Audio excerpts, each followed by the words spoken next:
The whole thing started 2 weeks before graduation. When Brenda found my acceptance letter to community college on my desk, she marched straight downstairs, holding it like it was evidence in a murder trial. I could hear her voice echoing through our tiny house, telling my dad that I was being unrealistic and wasting his money on pointless classes when I should just get a job at the grocery store like a normal person. My dad worked double shifts at the factory to pay for everything. He came home every night with grease under his fingernails and exhaustion written all over his face, but he never once complained about helping me with college costs.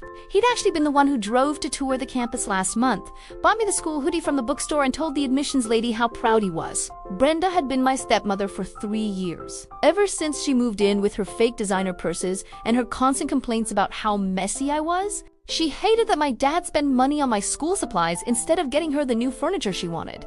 She'd make these passive-aggressive comments during dinner about how some people needed to learn responsibility and stop being spoiled. Graduation dinner was supposed to be special. My dad had actually taken the evening off work, which almost never happened. We went to this chain restaurant where the servers sing happy birthday and the lights are too bright. I ordered chicken strips because that's what I always got there since I was 12.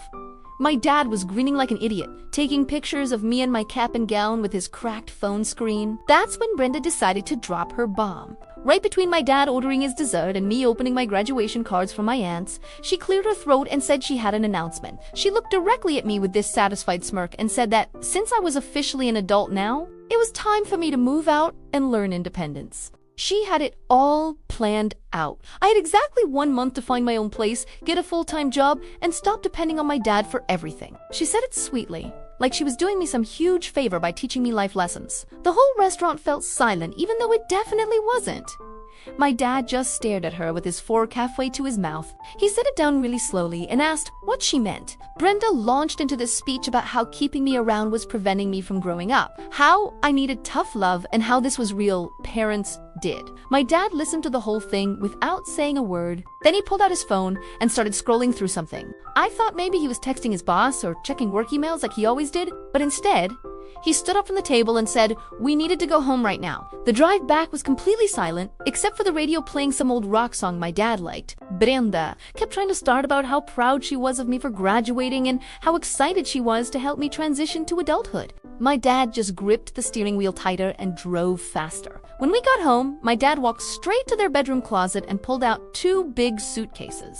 He started throwing Brenda's clothes into them without folding anything. Her fancy blazers, her collection of shoes that costed more than my dad's monthly car payment. All of it just tossed in there like garbage. Brenda was screaming at him, asking what he thought he was doing and demanding that he stop acting crazy. My dad finally turned around and told her that if anyone was moving out, it would be the person who thought they could make decisions about his kid without talking to him first. She tried arguing that this was her house too and that she had rights. My dad reminded her that her name was undone any paperwork and that she had been living there rent-free for 3 years while contributing absolutely nothing except complaints and drama. The best part was when she threatened to call the police. My dad handed her his phone and told her to go ahead, that he'd love to explain to them how she'd been emotionally abusing his kid and trying to kick out a teenager with nowhere to go. She packed the rest of her things at night while calling him every name in the book. She kept saying he'd regret choosing me over her and that he'd come crawling back when he realized how hard it was to raise a spoiled brat alone. My dad just sat on the couch, eating leftover graduation cake and watching some cooking show. After she finally left, slamming the door so hard our neighbor's porch lights came on, my dad and I just looked at each other. He asked if I wanted to watch a movie. So we put on the stupid action film with terrible special effects and ate ice cream straight from the container.